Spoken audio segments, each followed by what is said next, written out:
Today on the Out of Time Says podcast, I will be discussing the real cost of being a YouTuber and other stuff too, so go ahead and stick around. We are jumping right into a rant, and this rant was inspired by a comment not left on this channel, a comment left on an everyday carry video I published to my main channel, and the individual who left this is named Mr. No One. They said, "Next video, how I managed to run the world's largest mic review channel, keep up a weekly podcast, make content about watches, wallets, and pocket knives, all whilst maintaining a 50-hour per week day job." That would be a fascinating video for me because I just don't understand how you do that. Mr. No One, thank you very much for this comment. This is such a fascinating topic to me, and it led me to thinking a lot about the real cost of being a YouTuber. The reason I phrase it that way, the real cost of being a YouTuber, is because what is the main thing people focus on when they are trying to account for the cost of making YouTube videos? The cost of gear. Makes perfect sense. It is easily quantifiable. When you're starting out, you don't know much, so the cost of your labor is very minimal. You may say, okay, 2 cameras, a couple $1,000, couple lenses, $1,000, audio interface, couple $1,000, computer, couple $1,000. Now we're costing around $10,000. That's a lot of money. Goodness gracious, it's expensive to be a YouTuber.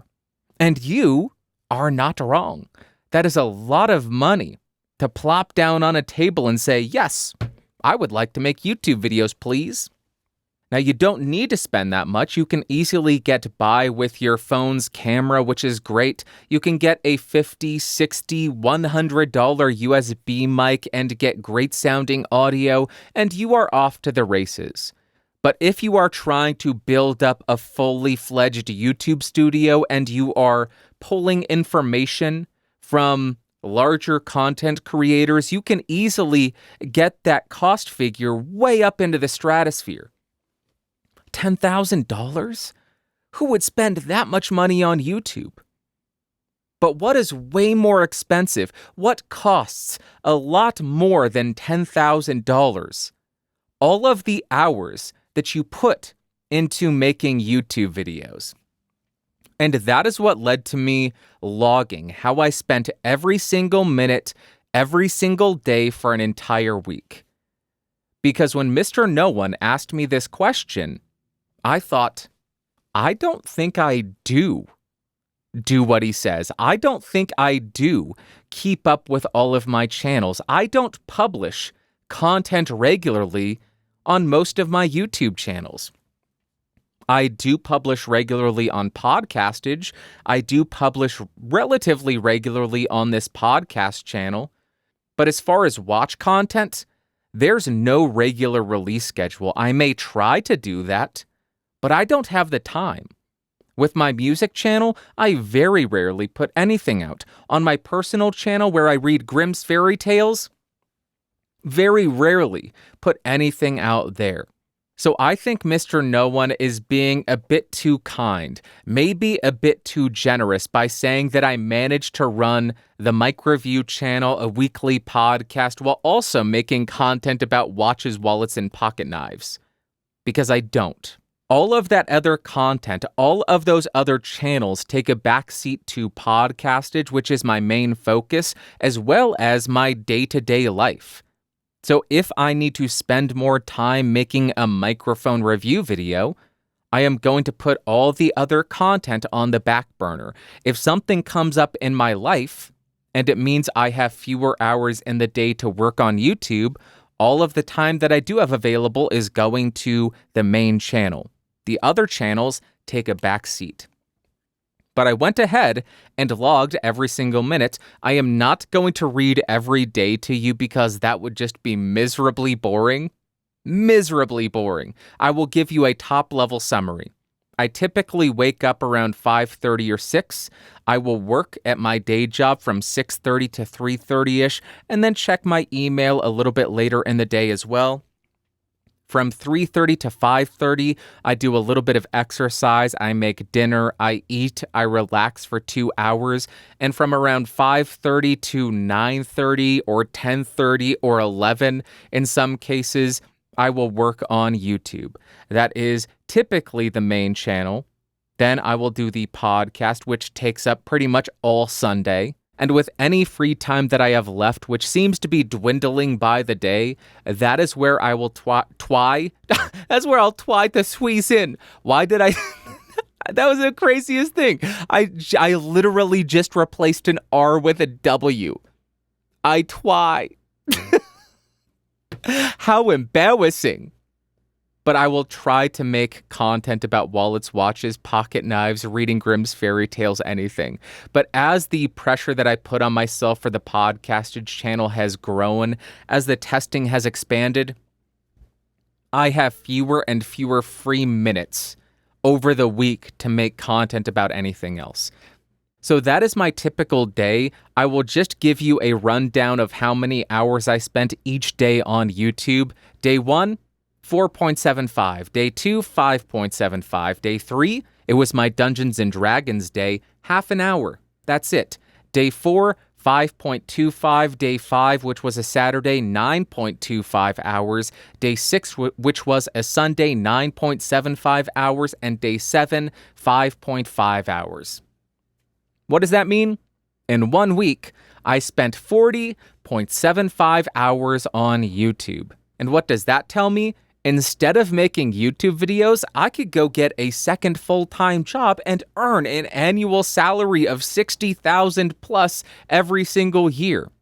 And since I have been making YouTube videos for 8 years, let's assume I didn't get any raises over those 8 years, I have foregone about $500,000 in salary by making YouTube videos instead of getting a second full-time job.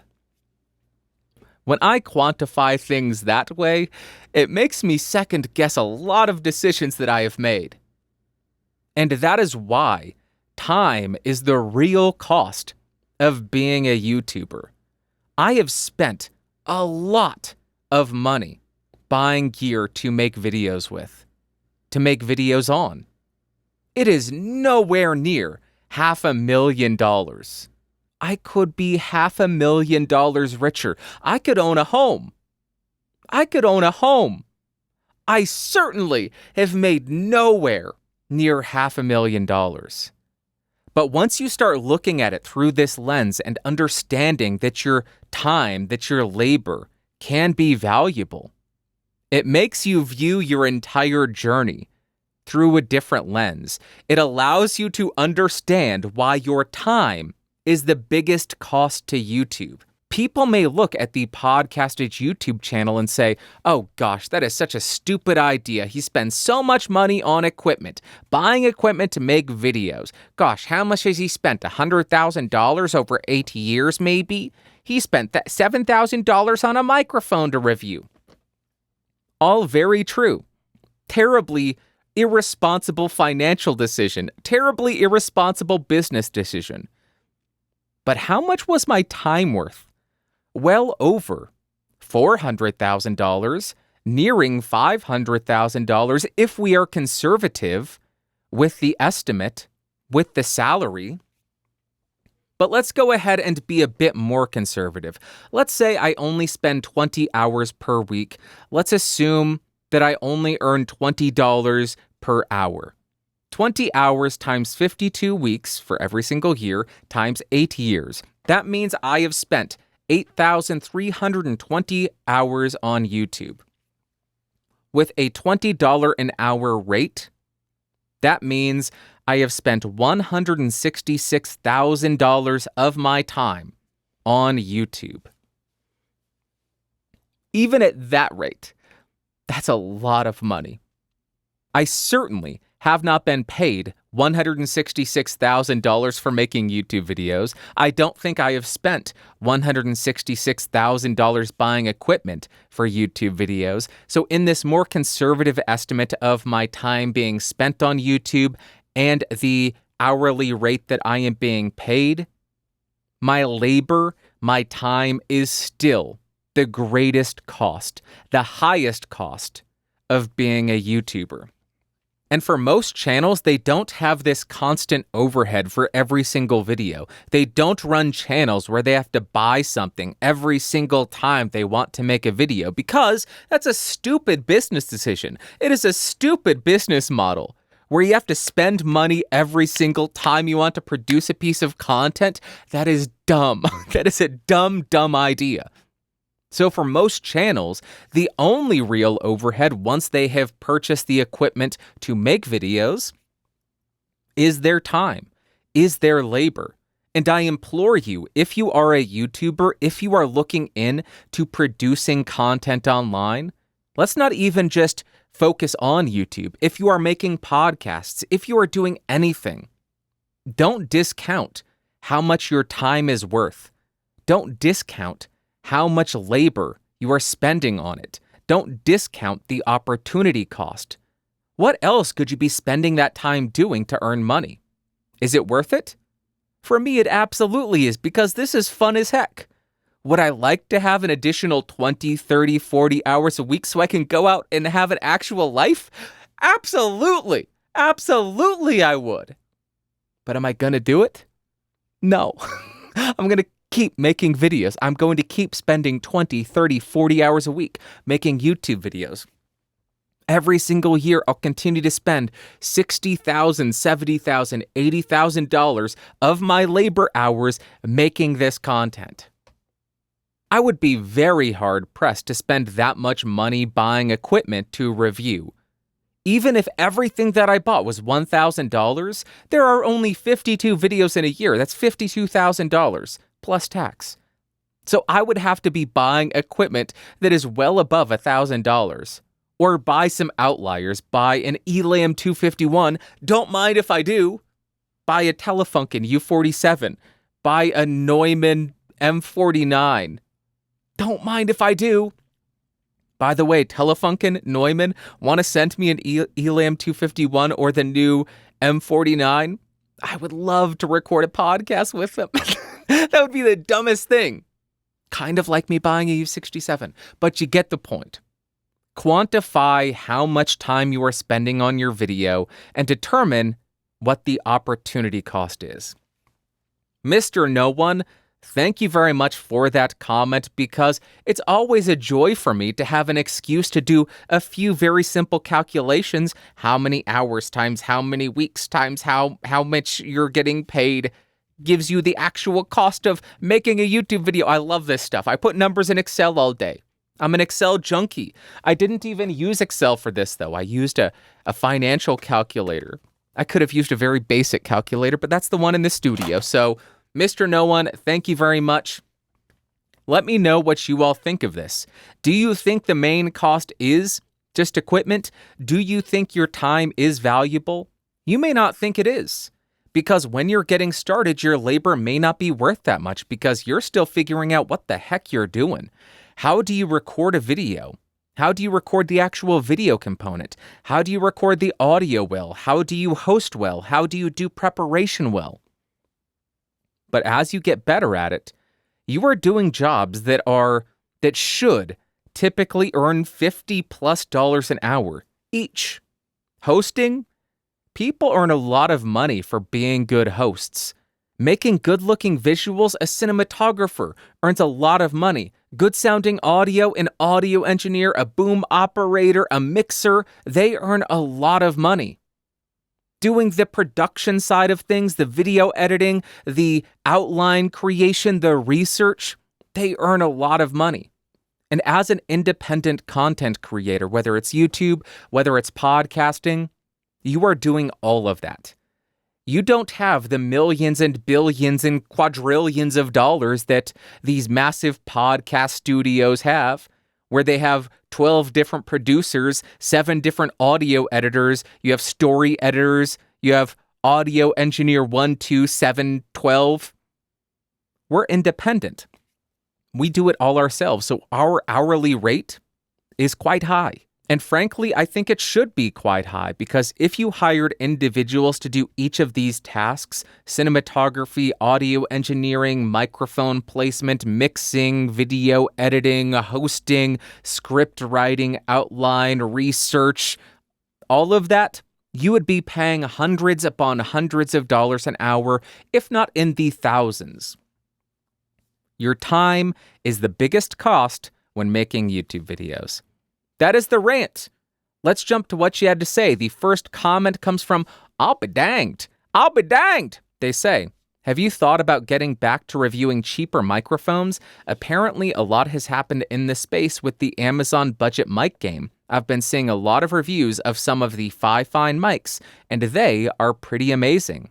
I'll be danged or I'll be danged. Thank you very much for the comment. You read my mind. A couple of weeks ago, I put out a review of the Samson Go mic, which is a $20 microphone. That is not where it ends, though. But wait, there's more. I also bought a bunch of those affordable Amazon branded mics. I have a Maono, which is the PD100. I have a Toner, which is the TD510. I have the Fine something podcast microphone K688. For a while, I didn't look at any of these microphones because I lost interest in them. And when I am producing these reviews, I like to be interested in what I am covering. I wanted to see what the high end offered. I wanted to hear what the best of the best sounded like because that gives me a better understanding of how the more affordable stuff actually stacks up against it. If all that I cover is this affordable gear, then I'm just going to be blown away by everything that actually functions. But I'm able to be a bit more critical, a bit more well-rounded once I have heard what a $7,000 mic sounds like. Once I hear what a $3,600 mic, what a $1,000, what a $500, what a $200 mic sounds like.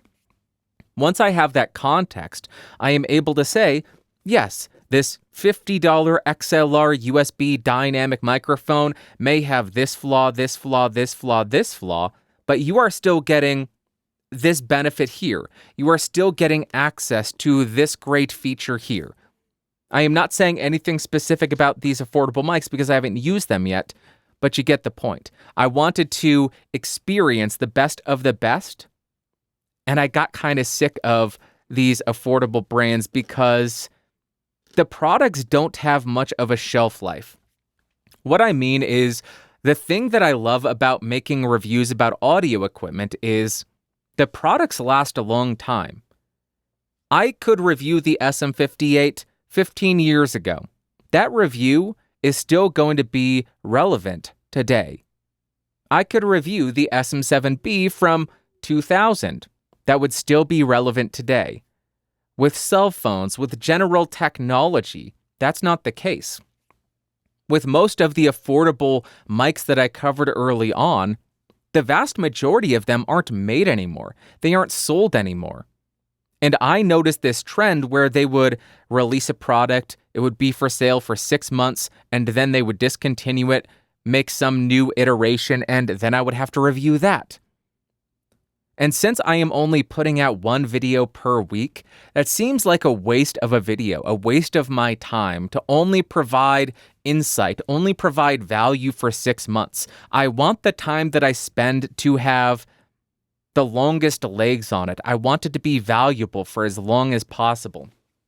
And when something is only valuable for 6 months because that product is only available for 6 months, I don't like doing that. That's a waste of my time. That's a waste of a subscription for many people because they get notified of something that they don't care about anymore because it's not sold anymore. So now that I am seeing these companies start to get into more well thought out, more original designs, I'm more interested in it because that was one of the most exciting things. Finding an affordable microphone that is just incredible and saying, holy crap, look, this thing costs $20 and it sounds fantastic. That's one of the most exciting things. That's what got me super excited about making this, not this channel, but the Podcastage channel initially. finding the NW700 and saying, holy crap, it functions for $10, which is what I think it cost back in 2015.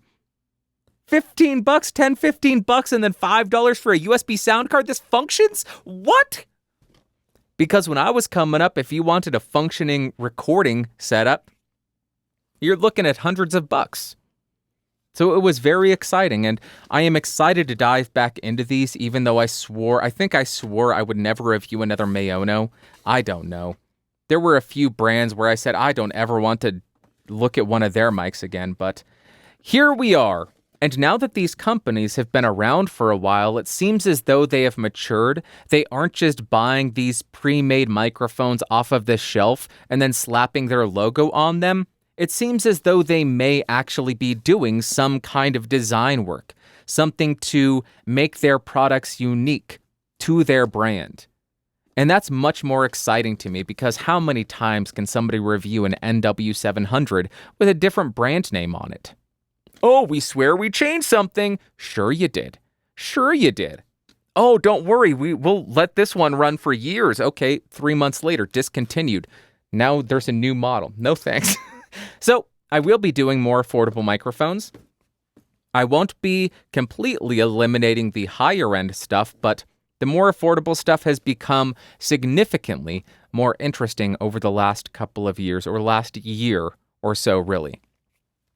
The second comment comes from Sound Speeds. He says, in the movie Almost Famous, Russell Hammond is the biggest musical talent in the band Stillwater. He loves music and creating music, but sometimes the creative process with collaborators hinders genuine feelings from being expressed.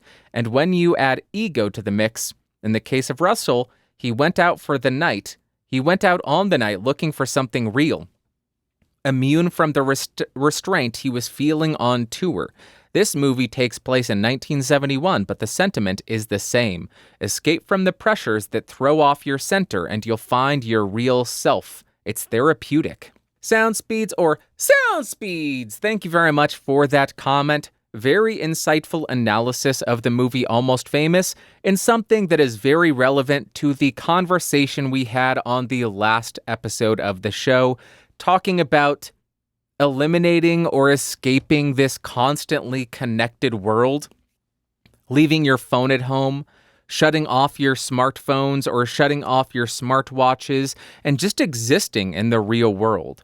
Trying to break that addiction to social media, trying to break that addiction to the dopamine rush you get from the likes and the shares and the comments and the views, escaping all of that and getting back to reality and having a real-world experience is one of the best things that any of us can do, especially in this constantly connected, this constantly surveilled world that we live in, where the real surveillance state is us. We decide to surveil ourselves and then post it online for the world to see, including all the intelligence agencies across the world. We share way too much.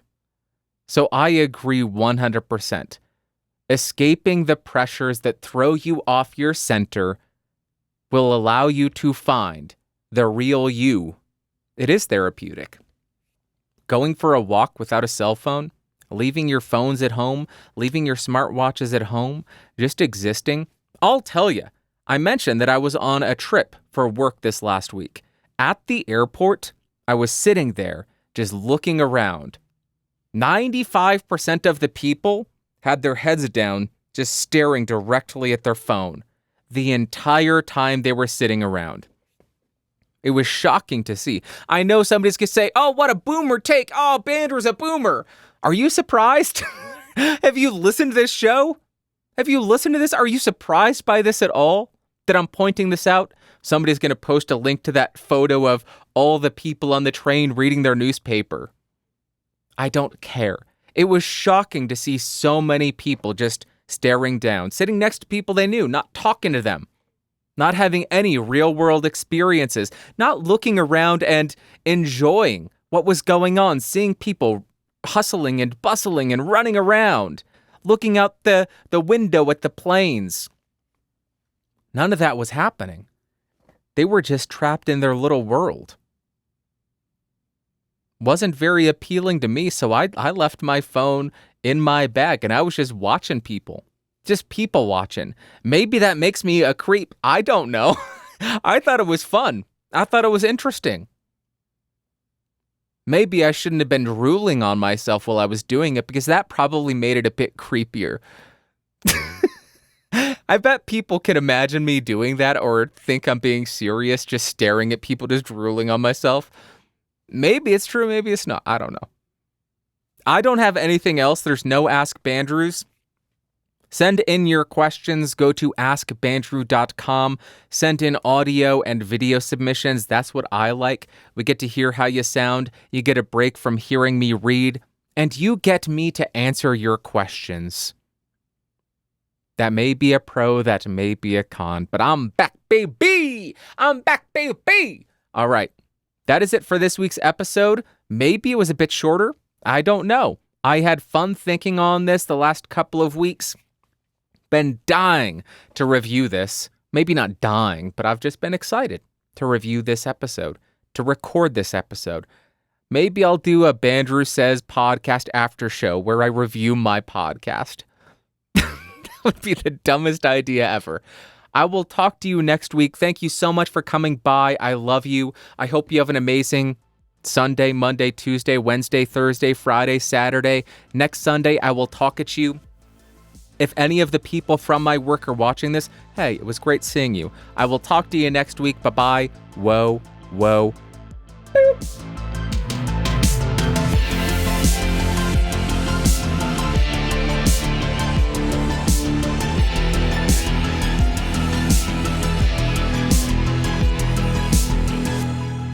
This has been a Geeks Rising production.